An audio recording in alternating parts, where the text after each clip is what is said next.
Olá pessoal, sejam todos bem-vindos para mais uma videoaula de Química.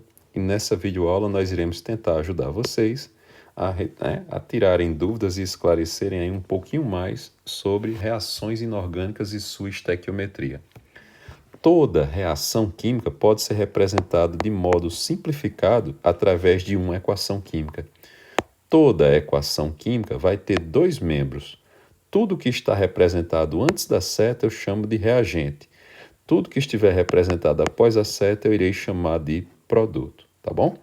E para que a gente comece a responder a nossa questão, a gente lembra que toda equação química tem que estar equilibrada, tem que estar balanceada, ou seja, a quantidade de átomos do reagente tem que ser exatamente igual à quantidade de átomos do produto, tá certo?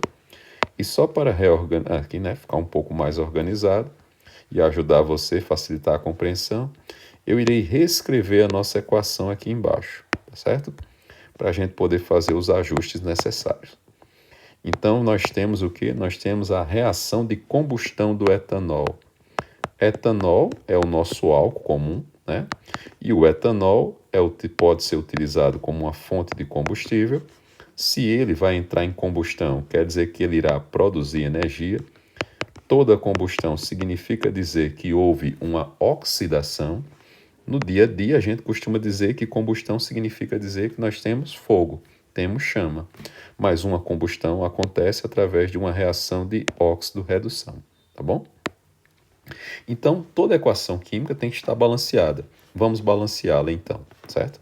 O que eu quero dizer com balanceamento? Quero dizer que o número de átomos do reagente tem que ser exatamente igual ao número de átomos do produto, tá bom? Se nós temos 2 átomos de carbono no reagente e esse produto não tinha número nenhum, quer dizer que só tem um carbono. Então, eu vou ter que ajustar colocando um coeficiente na frente dessa molécula, de modo que a quantidade de carbonos seja exatamente igual. Então, a quantidade do reagente tem que ser exatamente igual à quantidade do produto, né? Então, vamos lá, vamos começar. Se nós tínhamos 2 átomos de carbono no reagente, basta você dividir, que você vai fazer o seguinte: 2 átomos de carbono no reagente, do outro lado você tinha apenas 1. 2 dividido para 1 quer dizer que eu vou precisar de 2. Então, nós vamos ter 2 átomos de carbono no produto, 2 carbonos no reagente. Se as quantidades estão iguais, eu já coloco o coeficiente número 1. Eu tenho 6 átomos de hidrogênio no reagente e nós temos do outro lado 2 átomos de hidrogênio. 6 dividido por 2 só pode ser igual a 3, porque 3 vezes 2 vai te dar igual a 6. Você vai ter aqui do outro lado, ó, então esse coeficiente que eu coloquei, ele não multiplica apenas o carbono, ele multiplica o carbono e o oxigênio. Então você tem 2 vezes 2, que vai te dar o total de 4 oxigênios, mais 3 vezes 1, que te dá 3. No total você tem 7 átomos de oxigênio. Se eu tenho 7 átomos de oxigênio aqui no meu produto, eu irei precisar também ter 7 átomos de oxigênio lá no meu reagente, certo? E se você observou, no seu reagente você tem aqui um átomo de oxigênio, porque se não tem número nenhum, significa dizer que você tem um. E você ainda tem 2 átomos de oxigênio. Eu preciso que 1 mais 2 dê o resultado de 7. Se eu quero que 1 mais 2 dê o resultado de 7, esse 1 aqui já está pronto. Eu não preciso modificá-lo porque eu já ajustei o carbono e o hidrogênio. Então, se eu tenho apenas 1, correto? Se eu tenho apenas 1 e o meu resultado final tem que ser 7, qual é o número que eu irei multiplicar por 2 e somando mais 1 vai dar igual a 7? Então, 7 menos 1 que já está pronto, faltam 6. Se faltam 6, qual é o número que vezes 2 vai dar 6? Então, basta eu multiplicar isso aqui por 3. Quer dizer que lá no meu oxigênio eu irei precisar colocar o coeficiente número 3, tá bom? Vê se você me acompanhou. Eu tenho 2 carbonos no reagente. Vou até apagar aqui para você, tirar parte dessas minhas observações aqui, para ver se você fica mais fácil de compreender, né? E vamos explicando novamente aqui com vocês, tá certo? Para facilitar a compreensão de vocês. Então, veja só, nós temos 2 átomos de carbono no reagente e 2 átomos de carbono no produto. Você tem 6 átomos de hidrogênio no reagente e você tem 6 átomos de hidrogênio no produto. Oxigênio você tem 2 vezes 2, que são 4, você tem 3 vezes 1, e 4 com mais 3 você tem um total de 7 no produto. E no reagente você tem 1 oxigênio, e quando você colocou 3, ficaram 3 vezes 2, 6, totalizando 7 também. Pode observar que agora a nossa reação está equilibrada. Agora a nossa reação está balanceada. Então, quando eu pergunto para vocês qual é o balanceamento dessa reação, o balanceamento dessa reação vai ser esse aí, né?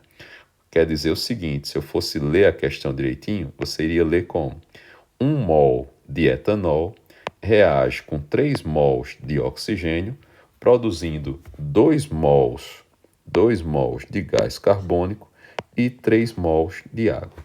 Essa seria a forma correta de você ler a sua questão, certo?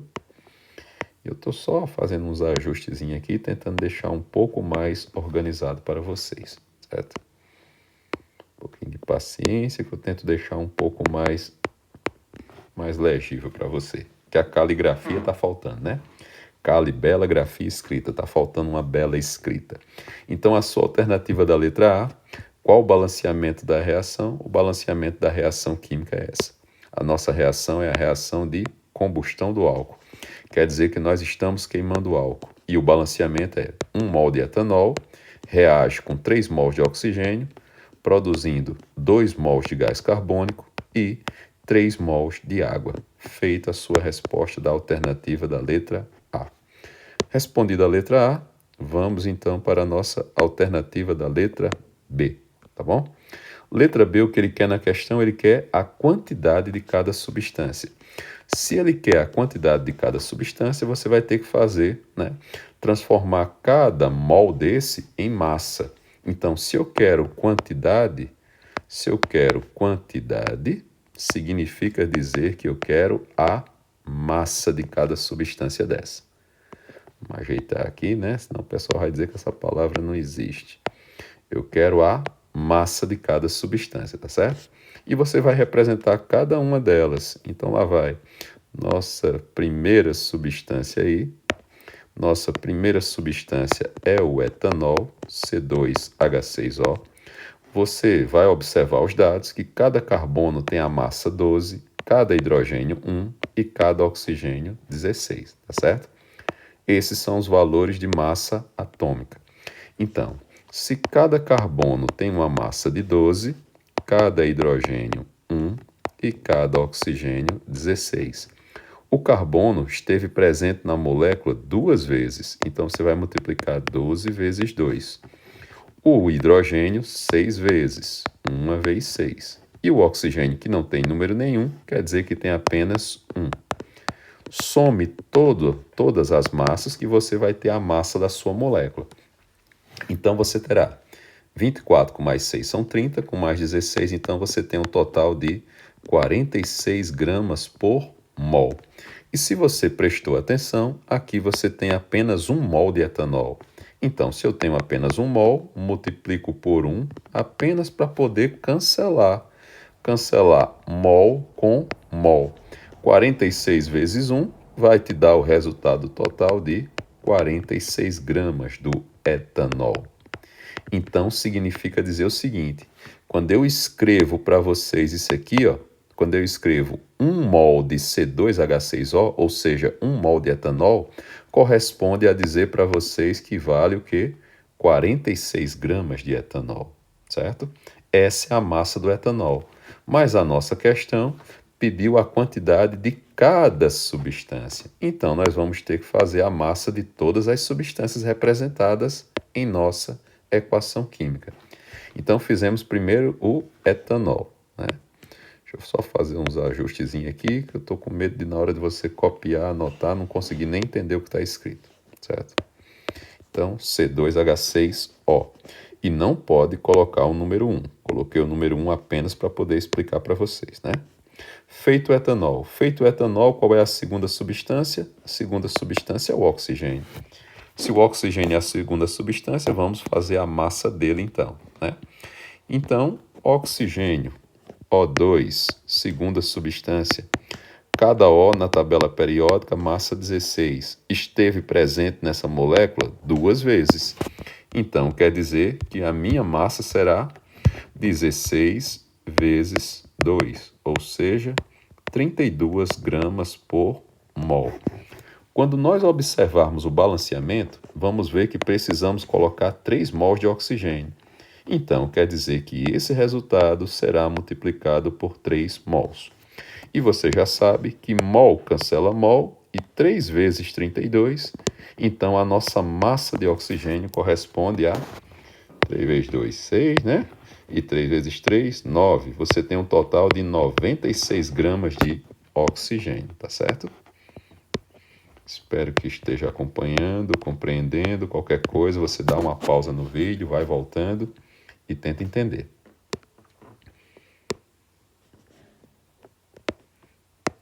Bom, feita a massa de oxigênio, feita a massa de etanol, qual a próxima substância? Nossa próxima substância agora, o gás carbônico. Tem que fazer a massa do gás carbônico também. E lá vamos nós de novo, né? Então, CO2 que representa o gás carbônico. Vamos ver se fica um pouquinho melhor. CO2 que representa o gás carbônico. A massa de cada carbono na tabela periódica vale 12. Não tem número no carbono, eu digo que é 1. Então, 12 vezes 1. Cada oxigênio, a massa corresponde a 16 vezes 2, que vai te dar o total de 32. E quando você soma as massas, você vai descobrir que 12 mais 32 corresponde a 44 gramas por mol. Se você observar lá onde tem o balanceamento da sua equação, observa que o gás carbônico tinha 2 mols. E se tinha 2 mols, nós vamos precisar multiplicar o nosso resultado por 2 também. E você já sabe que mol cancela mol e 2 vezes 44 corresponde a 88 gramas de gás carbônico. E ainda falta uma substância, né? Nós ainda temos aqui que fazer o cálculo da massa de água, certo? O último que está faltando para nós agora, a massa de água. Então, nós vamos calcular a massa de água. Você está vendo que a água é representada pela molécula do H2O, que todo mundo sabe desde criança. A massa de cada hidrogênio na tabela periódica corresponde a 1, cada oxigênio corresponde a 16. O hidrogênio esteve presente 2 vezes na molécula e o oxigênio, que não tem número nenhum, quer dizer que tem apenas 1. E você multiplica e vai somar aqui as massas dos elementos, obtendo um total de 18 gramas por mol. Essa é a massa molar da água, mas eu não quero a massa molar, eu quero a quantidade de água. Se eu quero a quantidade de água, eu preciso observar quantos mols de água eu precisei colocar na minha equação, e foram 3. Então, o meu resultado tem que ser multiplicado por 3 mols, né? 3 vezes 8, 24, 3 e 2, então são 5. 54 gramas de água. Essa é a massa de água, tá certo?